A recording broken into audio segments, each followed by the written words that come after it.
Friends, Ranjita রান্নাঘরে তোমাদের সবাইকে নতুন একটা রেসিপিতে স্বাগত জানাই। তো ফ্রেন্ডস, আজকের রেসিপি ঝাল ঝাল কুমড়োর বড়া। তো এই ঝাল ঝাল কুমড়োর বড়াটা কিন্তু জাস্ট দারুণ লাগবে। একবার হলেও তোমরা কিন্তু ট্রাই করতে পারো। এত সুন্দর লাগে, তোমরা খেলে ভুলতে পারবে না। তো দেখলেই কিন্তু খেতে ইচ্ছে করবে। তো চলো ফ্রেন্ডস, বেশি দেরি না করে তোমাদের রেসিপিটা আমি কিভাবে ঝাল ঝাল বড়াটা বানাই সেটাই তোমাদের শেয়ার করি। তো তার জন্য পুরো রেসিপিটা দেখো, আশা করি তোমাদের খুব ভালো লাগবে। আর ভালো লাগলে অবশ্যই কিন্তু একটা লাইক করবে, শেয়ার করবে, আর আমার চ্যানেলটাকে সাবস্ক্রাইব করে পাশে থাকবে। তো চলো এখন বেশি দেরি না করে রেসিপিটা তোমাদের বানিয়ে দেখাই।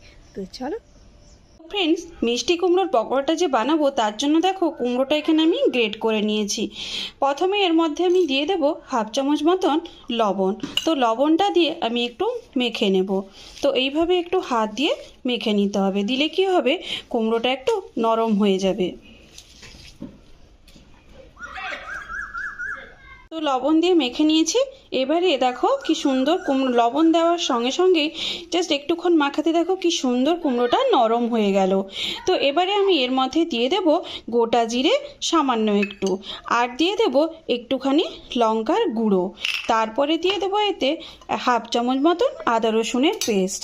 তারপরে দিয়ে দেবো এখানে দেখো আছে কারি পাতা আর একটা কাঁচা লঙ্কা কুচোনো। তো কারি পাতাটাকে আমি একটু কুচো করে দিয়েছি। তারপরে দিয়ে দেবো এর মধ্যে কুচনো পেঁয়াজ। তো পেঁয়াজ এখানে আমি একটা বড় সাইজের একটাই পেঁয়াজ দিয়েছি।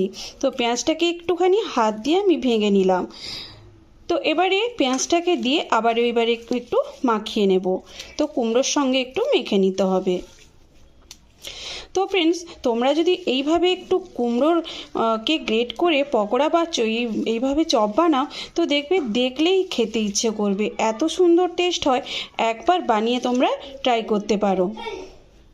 তো এবারে দিয়ে দেবো বেসন। তো বেসন এখানে আমি এই বাটিতে এক বাটি নিয়েছি। তো আমি সামান্য আগে দিয়ে দিলাম, আগে দেখে নেব মেখে যে যতটুকু দিলাম ততটুকু মানে পুরোপুরি হচ্ছে কিনা। যদি দরকার হয় আরও যেটুকু রইলো সেটুকু আমি দিয়ে দেব। তো আমি কিছুটা মেখে নিচ্ছি। তো দেখো এটা মেখে নিয়েছি। তো আর একটু সামান্য যে বেসন ছিল সেটাও কিন্তু দিয়ে দিলাম। তো দিয়ে এবারে সামান্য একটু এতে জল দিয়ে দেব। তো জলটা কিন্তু বেশি দিচ্ছি না, দেখো সামান্য একটু দিলাম আমি। তো দিলে কিন্তু জলটা দিলে মাখানোটা খুব সুন্দরভাবে হবে, আর বড়াটাও কিন্তু খুব সুন্দরভাবে হবে। তো মেখে নিয়েছি, আমার কিন্তু এটা মাখানো রেডি ব্যাটারটা। তো এবারে চলো এগুলোকে ভাজা যাক। ফ্রেন্ডস, এতে সবশেষে সামান্য দেখো আমি একটু হলুদের গুঁড়ো দিয়ে দিয়েছি। তো এবারে চলো এটাকে ভাজা যাক। ফ্রেন্ডস দেখো, আমি উনুনে চলে এলাম, উনুনটা ধরিয়েও দিয়েছি, আর এখানে দেখো ভাজার জন্য কড়াইতে তেল দিয়ে দিয়েছি। তো এবারে চলো কুমড়োর পকোড়াগুলো ভেজে নিই।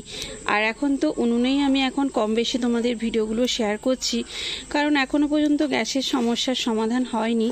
তো যাই হোক, চলো পকোড়াগুলো ভেজে নিই। আর তেলটাও গরম হয়ে গেছে। তো তেলটা কিন্তু গরম হয়ে গেছে। তো এবার আমি বড়ার মতন গোল গোল করে দিয়ে দেব। তো দেখো তেলটা গরমও হয়ে গেছে। তো ফ্রেন্ডস, এই রেসিপিটা তোমাদের কাছে যদি ভালো লাগে তো অবশ্যই একটা কমেন্ট করে জানিও। তো আমি মানে তোমাদের হয়তো কথা দিচ্ছি তোমাদের ভালো লাগবে। তো এইরকম গরম গরম পকোড়া মুড়ি কিংবা ভাত কিংবা খালি মুখেও কিন্তু ভালো লাগবে। দেখো ফ্রেন্ডস, এক পাশটা কিন্তু ভাজা হয়ে গেছে। তো এবারে আমি উল্টে দেব। তো দেখো কি সুন্দর ভেজে গেছে, একদম লাল লাল হয়ে গেছে। তো এইভাবে কিন্তু লাল লাল কুমড়োর পকোড়াগুলো যদি বানাও তো মানে দেখলেই খেতে ইচ্ছে করবে। তো চলো এগুলো উল্টে দিয়ে আমি আস্তে আস্তে করে, তো দেখো কি সুন্দর লাল হয়ে গেছে। তো আরেক পাশটাও কিন্তু ওইভাবে ভেজে নেব। তো দেখো ফ্রেন্ডস, আমার কিন্তু বড়াগুলো হয়ে গেছে। তো আর এক পাশটাও দেখো কি সুন্দর লাল হয়ে গেছে।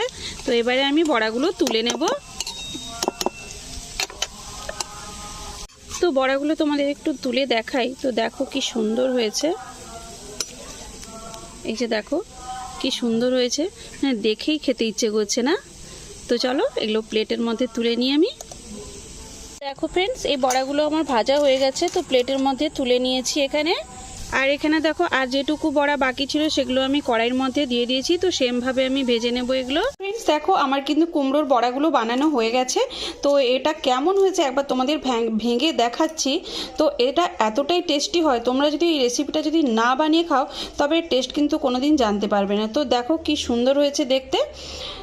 তো যাই হোক, চলো ভিডিওটা এখানেই শেষ করছি। দেখা হচ্ছে তোমাদের সঙ্গে নেক্সট একটা ভিডিওতে। ততক্ষণে তোমরা সবাই ভালো থেকো, সুস্থ থেকো। Bye bye.